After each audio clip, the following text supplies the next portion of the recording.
Allahu Akbar, Allahu Akbar. Asyhadu an la ilaha illallah, asyhadu anna Muhammadar Rasulullah. Hayya 'alas shalah, hayya 'alal falah. Qad shalah. Allahu Akbar, Allahu Akbar. La ilaha illallah.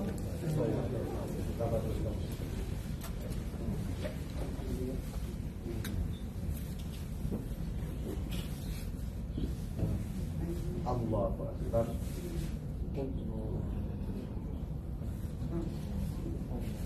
Allah.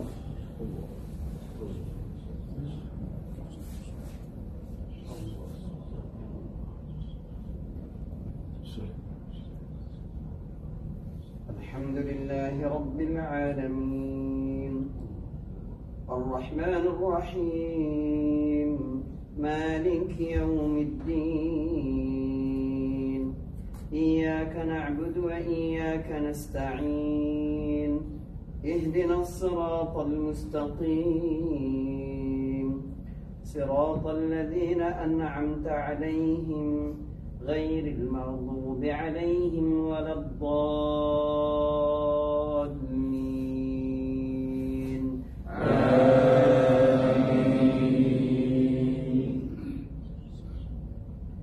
سبح اسم ربك الأعلى الذي خلق فسوى والذي قدر فهدى والذي أخرج المرعى فجعله غثاء أحوى سنقرئك فلا تنسى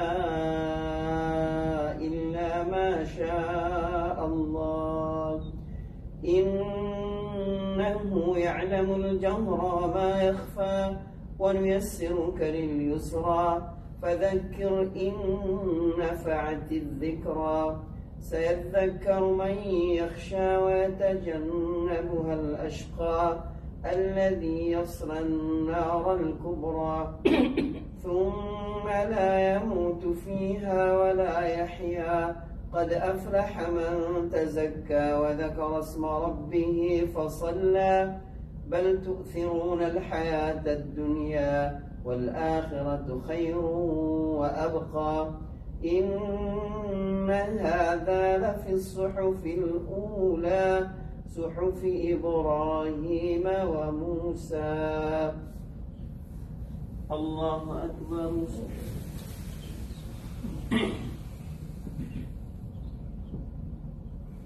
سمع الله لمن حمده.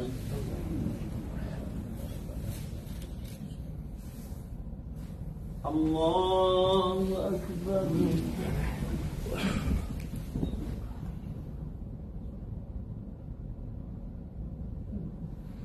الله أكبر.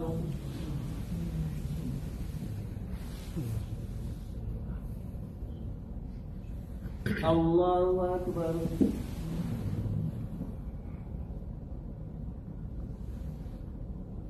الله أكبر. الحمد لله رب العالمين الرحمن الرحيم مالك يوم الدين إياك نعبد وإياك نستعين اهدنا الصراط المستقيم صراط الذين أنعمت عليهم غير المغضوب عليهم ولا الضالين آمين.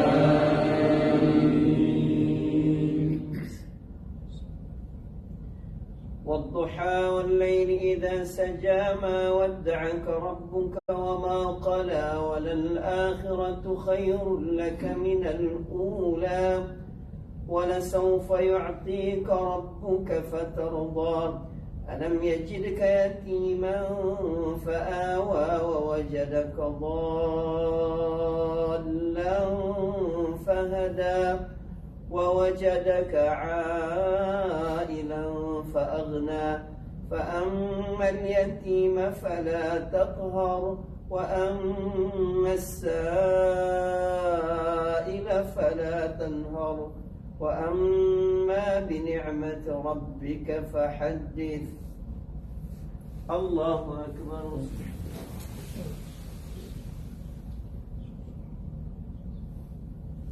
سمع الله لمن حمده.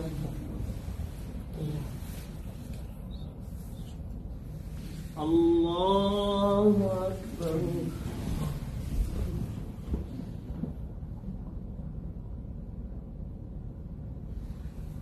الله أكبر.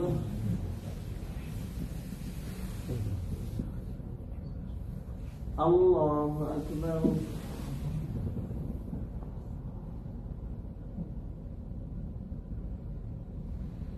الله أكبر.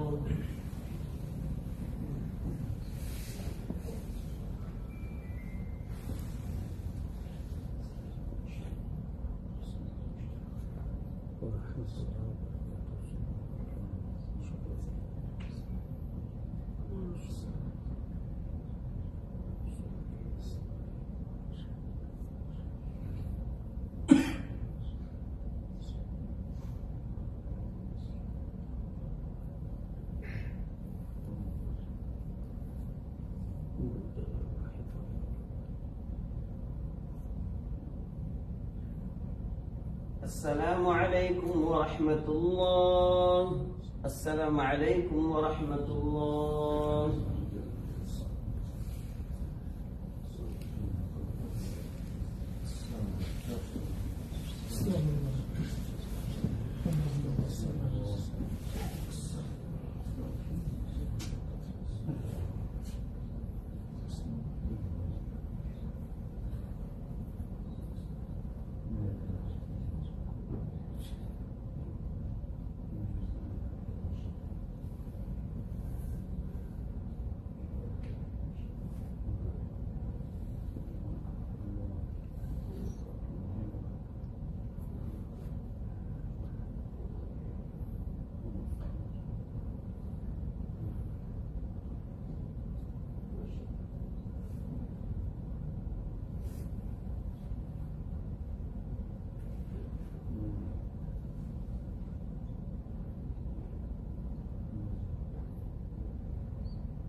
Barakallah, Allah yasalimat. Iya, iya. Masya Allah. Ya? Mungkin lebih panjang kali ini akhir ya. Tapi yang mau kerja silakan ya. Masya Allah. Bismillahirrahmanirrahim. Assalamualaikum warahmatullahi wabarakatuh. Alhamdulillah wassalatu ala Rasulillah wa ba'd. Jamaah salat subuh yang dirahmati Allah Subhanahu wa taala. Hari ini berjumpalah dua nabi Allah, yaitu Nabi Musa dan Nabi Khidir. Musa meminta izin kepada Khidir untuk bisa mengikutinya. Kita sampaikan satu adab yang luar biasa yang disaksikan oleh Yusha bin Nun. Bagaimana Musa dihormati, orang-orang salam kepadanya, bertanya urusan-urusan agama dan dunia kepadanya. Tiba-tiba di depan seorang Khidir yang belum dikenal sebelumnya, Musa menunduk, Musa tawadhu, Musa meminta izin dengan sopan karena dia menempatkan dirinya sebagai murid di depan gurunya. Dan dia berkata, boleh tidak aku mengikutimu? Jadi menjadi pengikut berarti di belakangnya.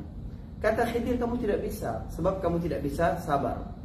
Hari ini bayangkan Khidir adalah takdir dan Musa adalah kita. Kenapa kita tidak sabar dengan takdir yang terjadi? Kenapa? Sebab kita lihat bagaimana Allah Subhanahu wa taala menjalankan ketetapan-ketetapan dalam kehidupan manusia itu yang terbaik. Maka dua orang ini memulai perjalanan. Nabi Musa alaihissalam berjanji akan sabar. Qala satajiduni insyaallahu sabira wala a'si laka amra. Engkau akan dapati aku insyaallah akan sabar dan tidak membantahmu, tidak membantah perintah-perintahmu. Baik, Nabi Musa di sini pakai insyaallah, tapi nggak bisa sabar. Kenapa? Berbeda dengan Nabi Ismail, pakai insyaallah dan sabar. Musa mengedepankan dirinya. Insyaallah satajiduni insyaallah sabira.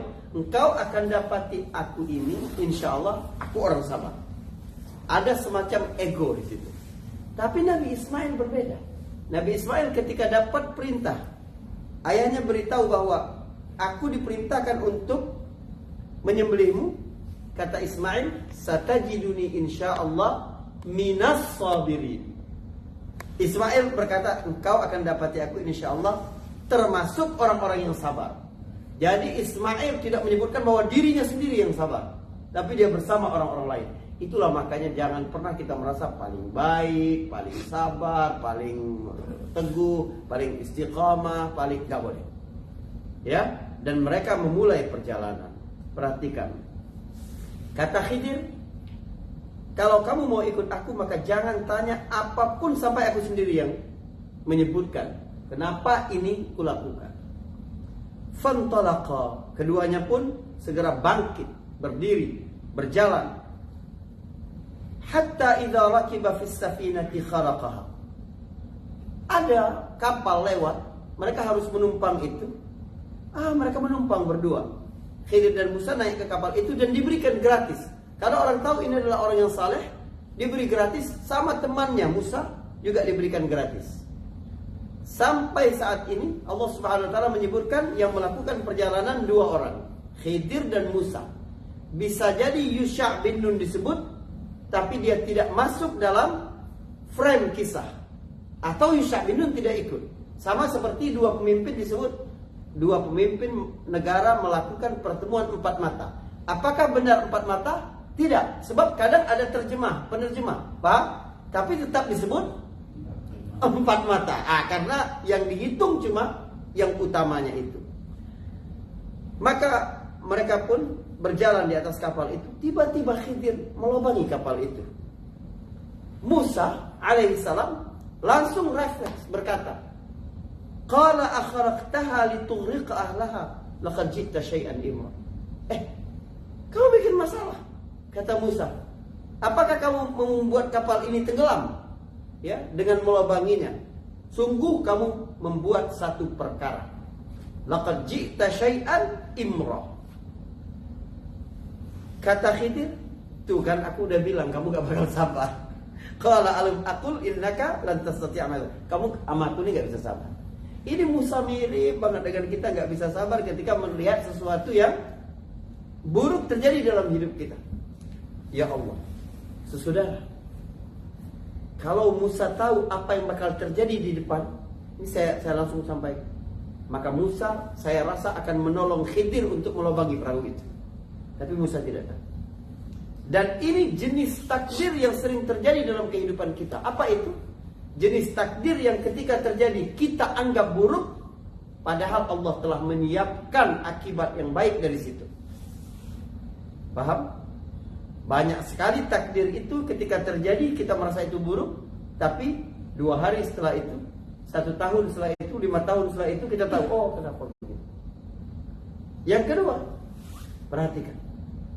Allah Subhanahu wa taala mungkin hari ini melobangi perahu kehidupanmu sedikit, merusak sedikit perahu kehidupanmu agar dia menyelamatkan kamu di masa yang akan datang. Soalnya apa yang bakal terjadi kalau tidak dilobangi? Anda tahu waktu terjadi kecelakaan Lion Air yang terakhir itu, ada satu penumpang dari Bandung yang terlambat gara-gara terjadi kemacetan. ada kecelakaan atau apa, terjadi kemacetan di jalan tol sehingga dia terlambat naik. Allah lobangi tiketnya. Paham? Gak bisa naik dia. Padahal ada pertemuan penting di Kalimantan, tempat tujuannya itu. Nah, coba bagaimana perasaan dia? Tiketnya hangus, perjalanannya dari Bandung ke Soekarno-Hatta sia-sia, dan pertemuan penting dia tidak dapat lakukan. Beberapa jam setelah itu, pengumuman bahwa terjadi kecelakaan pesawat Lion Air dengan nomor penerbangan yang sama yang tertera di dalam tiketnya. Subhanallah. Lihat bagaimana Allah memberikan kemacetan sedikit dalam hidupnya untuk menyelamatkan seluruh kehidupannya, menyelamatkan anaknya dari yatim, menyelamatkan istrinya dari janda. Ini Khidir sampaikan nanti. Kenapa dia lobangi perahu itu? Sebab di belakang mereka ada seorang raja yang zalim, yang mengambil semua perahu yang tidak ada cacatnya. Jadi benar, ketika Khidir sudah turun bersama Musa, ada razia. Pasukan-pasukan raja yang zalim itu merazia semua kapal. Begitu mereka melihat kapal yang tadi ditumpangi oleh Khidir, kapal ini pernah lobang. Udah, gak usah diambil. Raja nggak mau yang ada bekas cacatnya itu, rusaknya itu. Ya Allah. Coba bayangkan kalau sekiranya Khidir tidak melubangi perahu itu. Apa yang terjadi? Kapalnya diambil. Tidak, lebih buruk dari itu. Kalau sekiranya pemilik kapal itu langsung menerima keputusan raja, ini kapal diambil oleh raja, ya udah kami pasrah. Selesai, cuma kapal yang diambil. Tapi kalau seandainya mereka melawan, enggak, ini kapal kami, maka terjadi pembunuhan. Yang satu melakukan dosa pembunuhan, yang satu anaknya yatim, istrinya kehilangan suaminya, pendapatan mereka tidak ada lagi. Tapi dengan lobang sedikit itu, begitu. Ini Khidir. Ini takdir. Dan kita nggak bakal sabar ketika perahu kita dilobangin, itu nggak bakal sabar. Tapi mulai sekarang ketika kita sudah baca kisah ini, oh iya, kadang Allah Subhanahu wa taala merusak sedikit daganganku, kerjaanku, bisnisku, supaya dia tidak diambil oleh orang lain secara zalim dalam keadaan menyeluruh. Baik, mereka berjalan lagi, berjalan, lewat sekelompok anak-anak kecil sedang bermain. Satu Khidir panggil, lalu Khidir bunuh. Musa ingat janjinya untuk tidak protes lagi, karena Khidir bilang, tuh kan aku sudah bilang. Kata Musa, iya, aku enggak protes lagi. Tapi ketika melihat Khidir membunuh, ini beda kriminalnya. Melobangi perahu ringan, tapi ini bunuh orang. Makanya Musa tidak berkata laqad ji'ta syai'an imra seperti di ayat ke-71. Musa berkata laqad ji'ta syai'an nukra di ayat 74. Kamu sudah bikin satu kemungkaran ini. Jadi nukra di atas imra. Musa bukan lupa dengan janjinya, tapi ini beda, ini bunuh orang. Kata Khidir, qala alam aqul laka innaka lan tastati' ma sabra. Kalau yang tadi Khidir berkata qala alam aqul innaka. Sekarang alam aqul laka innaka. Khidir lebih tekankan lagi, enggak, pokoknya enggak boleh protes. Kamu harus sabar terus. Bukankah aku bilang kamu tidak akan sabar bersama aku? Akhirnya Musa, kalau sekiranya pembunuhan saja nggak boleh protes, berarti aku bisa. Aku nggak bakal protes. Apa sih kejahatan di bawah pembunuhan? Nggak ada lagi. Maka Musa bilang, yakin sekali Musa, kalau sekali lagi aku protes, udah, kamu boleh pecat aku sebagai murid. Kita pisah. Jalan mereka. Mungkin Musa tuh berpikir ya, kejahatan apa lagi yang bakal dilihat oleh Khidir. Lalu pergi, ya, datang ke satu kampung. Mereka minta dijamu sebagai tamu, ya, Terus mereka, tapi tidak ada seorang pun, ya, Masya Allah Pak Iwan. Baik, ya, tidak ada seorang pun yang mau menjamu mereka. Ditakdirkan Allah, sekampung itu pelit semua. Nggak ada yang mau kasih mereka makan. Keletihan mereka, akhirnya istirahat di sebuah rumah kosong, ya. Waktu Musa baru mau istirahat letih, Khidir tiba-tiba mengejutkan. Jika tadi dia melubangi perahu, terus bunuh orang, sekarang Khidir bilang, kita baikin dulu lah rumah ini, kata Khidir. Ya, kok aneh sekali. Kejutan apa lagi? Kata Musa, Khidir, kalau mau kita minta upah aja deh. Dapat makan siang saja, 2 nasi bungkus saja gitu ya. Dapat makan siang saja untuk kita berdua cukup. Ini kita ambil upah. Siapa yang punya rumah kita renovasi. Khidir menganggap itu sebagai protes juga. Kata Khidir, "Hadza firaqu baini wa bainik, sa'unabbi'uka bi ta'wili ma lam tastati' 'alaihi sabra." Ini perpisahan kita, kata Khidir. Aku segera kasih tahu hal-hal yang kamu tidak bisa sabar itu. Kata Khidir. Rasulullah SAW berkata begini, rahimallahu Musa, la in sabar lawadadna akthar, ya, atau kama qala. Semoga Allah mengampuni Nabi Musa deh, kata Nabi. Ini bercandaan Nabi dia. Semoga Allah mengampuni Musa deh. Kalau sekiranya Musa bisa sabar, kita dapat pelajaran lebih banyak lagi. Tapi karena nggak sabar, kita cuma dapat 3 pelajaran ini. Kan kita nggak tahu keajaiban apa lagi yang bakal dilakukan oleh Khidir alaihissalam. Sama dengan Nabi berkata tentang Hajar. Hajar karena memancar air Zam-Zam, Hajar takut air itu meluap kemana-mana. Maka dia bendung dengan pasir dan sambil berkata, Zam-Zama, Zam-Zama, Zam-Zama, berhenti pada situ. Sehingga jadi seperti sumur. Kata Nabi, rahimallahu Umma Ismail. Semoga Allah memberi rahmat kepada ibu Nabi Ismail, Hajar. Kalau sekiranya dia biarkan air Zam-Zam itu tidak dibendung, maka ada sungai yang mengalir di Mekah ini. Jadi ada sungai yang mengalir. Baik. Barulah Khidir memberi tahu. Ini di ayat ke-79. Amma as-safinatu fakanat limasakin ya'maluna fil bahri fa aradtu an a'ibaha wa kana wara'ahum malikun ya'khudhu kulla safinatin qasba.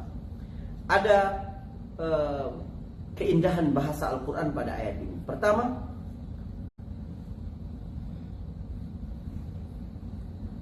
kapal itu milik orang-orang miskin yang bekerja di laut. Maka aku ingin untuk membuatnya ada rusak. Maka aku ingin merusaknya. Sebab di belakang mereka ada seorang raja yang mengambil semua kapal yang baik. Ada terjemahannya, ada di tafsir, dalam keadaan dirampas. Dengan dirampas. Aku ingin merusaknya, kata Khidir. Padahal di akhir nanti Khidir berkata, wa ma fa'altuhu an amri. Semua yang aku lakukan itu bukan karena keinginanku, tapi semua adalah perintah Allah. Tapi ketika merusak perahu, Khidir tidak berkata, maka Allah ingin merusak perahu, tidak. Dia tidak menisbatkan sesuatu yang buruk di mata manusia kepada Allah. Padahal itu juga baik. Jadi dia sebut dirinya. Yang kedua adalah kata-kata wara'ahum malikun. Itu di tafsir disebutkan maknanya adalah wa kana amamahum malikun. Di depan mereka ada raja yang akan mengambil. Tapi di depan digunakan Allah Subhanahu wa taala menggunakan kata wara'ah. Sebab imam yang zalim itu tempat layaknya di belakang, bukan di depan. Jadi seorang memang layak menjadi pemimpin, kita berada di depan kalau mereka adil. Sehingga Allah tidak gunakan kata wa kana amamahum, tapi menggunakan kata wa kana wara'ahum, di belakang mereka, padahal di depan, tapi digunakan wara'ahum. Baik. Ayat ini juga terdapat hukum fikih bahwa boleh melakukan satu usaha bersama-sama. Fakanat limasakin, milik beberapa orang miskin yang join. Ya, modalnya bareng-bareng, kita sama-sama melakukan itu. Tetapi mohon diingat bahwa dalam bisnis, ya, besar sekali godaan setannya kalau kita melakukan syuraka. Ya, apa itu syuraka itu? Anas. Berserikat, ya, berserikat sama-sama gitu. Karena join gitu. Sebab apa? Sebab yang satu punya potensi untuk menzalimi yang lain. Ya, dalam kisah Nabi Daud disebutkan wa inna katsiran minal khulata la yabghi ba'dhum ba'dha. Orang yang berserikat dalam bisnis itu potensinya untuk saling melampaui batas, untuk curang satu sama lain itu kuat sekali. Jadi misalnya begini, antum punya tempat, udah deh, satunya pintar masak, kamu bikin restoran aja di tempatku ini, nanti kita bagi hasil. Itu potensi konfliknya besar. Lebih baik dia bilang begini, kamu tempatin ini, hitung sewa, tapi jangan sekarang, hutang aja dulu. Itu lebih selamat. Jadi untuk mencegah kezaliman, kalau kita saling percaya dan memang udah kenal dengan orang itu nggak apa-apa. Tapi kalau ada potensi untuk berselisih, lebih baik begitu. Anda dalam bentuk sewa, walaupun dia belum bayar sekarang, hitung sebagai hutang. 3 bulan ini nanti, nggak usah dulu. Teman kita ini kita bantu, dia nggak punya uang, dia cuma punya uang untuk jualan, tapi untuk sewa ini nggak ada. Oke, 3 bulan dia bentuk hutang, nanti dia cicil. Itu lebih selamat daripada bagi hasil.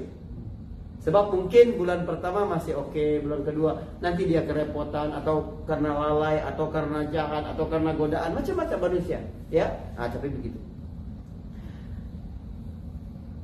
Jadi karena ada raja yang akan mengambilnya. Ini satu jenis kejadian dalam hidup manusia, banyak sekali. Allah merusak karir, merusak pekerjaan, merusak bisnis kita. Insya Allah ada rahasia di balik itu. Allah ingin sesuatu yang lebih besar dalam hidup kita. Yang kedua adalah wa ammal ghulam. Adapun anak kecil tadi, fakana abawahu mu'minaini fakhashina an yurhiqahuma tughyanan wa kufra. Anak kecil itu kedua orang tuanya adalah orang mukmin.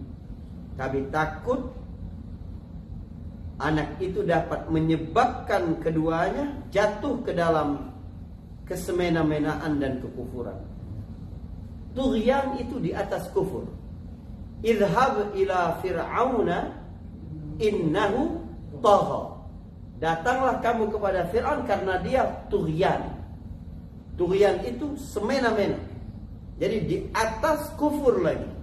Dia kufur dan zalim di atas kekufurannya. Jadi anak ini kalau dibiarkan untuk hidup, maka dia akan menyebabkan orang tuanya kufur. Apa pelajaran dari ayat ini? Pertama, ada sebagian anak itu memang menjadi musuh bagi orang tuanya di akhirat. Ada yang memang akan menjadi musuh bagi orang tuanya dari mulai di dunia. Ya, inna min azwajikum wa auladikum aduwwun lakum. Adalah musuh bagi kamu. Sebagian istri, sebagian anak, seseorang itu musuh bagi dia. Yang kedua, anak itu karena sayangnya orang tua, diikutin keinginan-keinginannya, membuat orang tuanya bermaksiat kepada Allah, bahkan bisa menyebabkan kedua orang tuanya kufur. Hati-hati. Ya. Sebab loyalitas tertinggi seorang mukmin itu kepada Allah, bukan kepada anak, bukan kepada orang tua. Qul in kana aba'ukum wa abna'ukum wa azwajukum wa 'ashiratukum dan seterusnya. Ya, lebih kamu cintai dari Allah Subhanahu wa taala, fatarabbasu hatta ya'tiyallahu bi amrihi. Tunggu, Allah pasti akan menetapkan satu keputusan yang sulit untuk kamu. Begitu. Baik. Kami takut kalau dibiarkan hidup, anak itu akan membuat kedua orang tuanya kufur dan berlaku semena-mena. Kita berpikir begini, kenapa tidak Allah ciptakan anak itu memang menjadi anak yang baik? Mampu tidak Allah? Mampu kan? Kenapa harus ada anak yang jahat dulu, lalu ini dimatikan, lalu kemudian datang anak yang baik? Harus diganti dengan anak yang baik.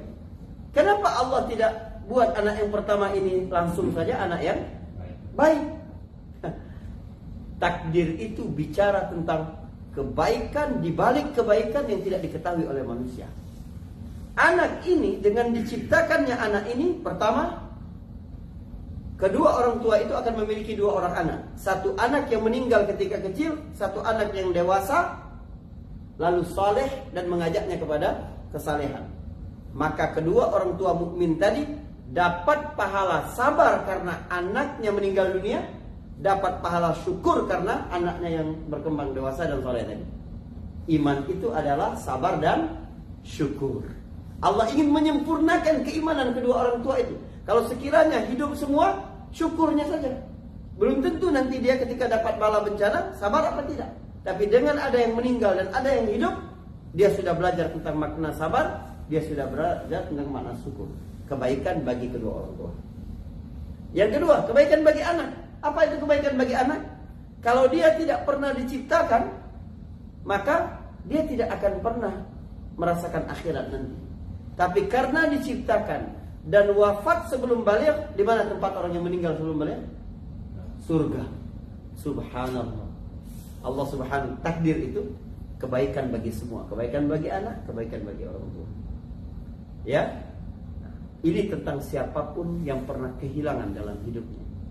Baik kehilangan karena kematian atau perceraian atau perpisahan, insya Allah bisa jadi ini cara Allah untuk memberikan kebaikan akhirat kepada keduanya, kepada pihak suami, kepada pihak istri, kepada orang tua, kepada anak, kepada sahabat yang satu dengan sahabat yang lain. Ya, fa'aradna an yubdilahuma rabbuhuma khairan minhu zakatan wa aqraba rahma. Wa ammal jidar, adapun bangunan ini, fakana li ghulamaini yatimaini fil Madinah wa kana tahtahu kanzun lahuma wa kana abuhuma salihah. فأراد ربك أن يبلغا أشدهما ويستخرج كنزهما رحمة من ربك وما فعلته عن أمري ذلك تأويل ما لم تستطع عليه صبرا. Di bawah bangunan ini ada harta warisan, ya, milik dua anak yatim yang ayahnya adalah orang saleh. Maka kami ingin maka Allah ingin, ya, Tuhanmu ingin kedua anak itu mencapai usia dewasa dulu, baru harta yang ada di dalam itu mereka dapat temukan sebagai bentuk rahmat dari Tuhan. Peristiwa ketiga ini mengajarkan kita apa? Mengajarkan kita bersabar terhadap sesuatu kebaikan yang Allah tunda datang kepada kita. Ini anak kecil nih, baru ketemu harta kedua orang tuanya itu kapan? Kita nggak tahu. Nabi Musa kuat sekali, bikin bangunan mungkin perlu renovasinya itu 15 tahun kemudian atau 20 tahun kemudian, iya kan? Jadi Allah menunda rizki untuk dua anak yatim itu untuk waktu yang paling tepat.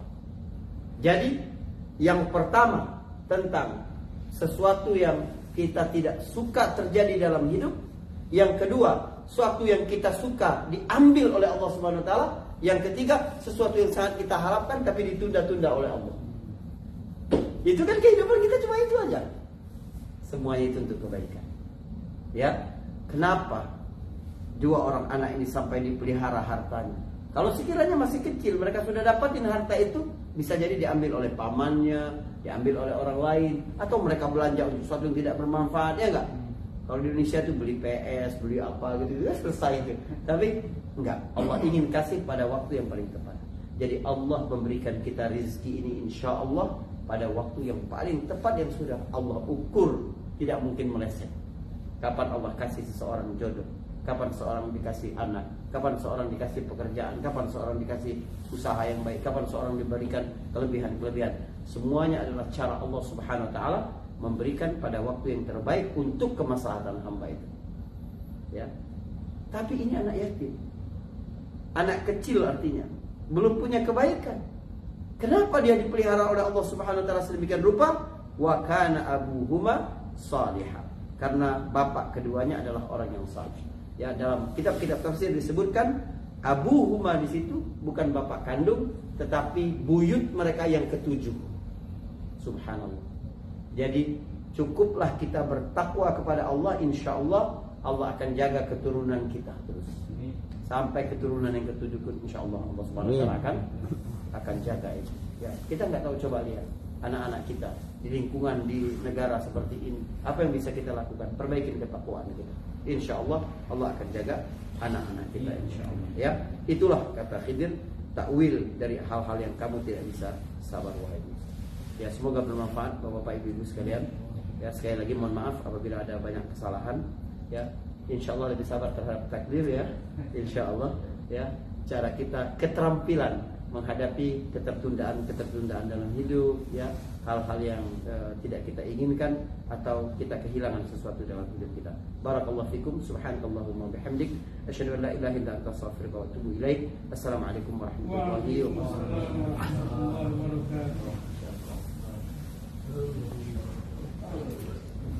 Ya, Alhamdulillah. siap-siap.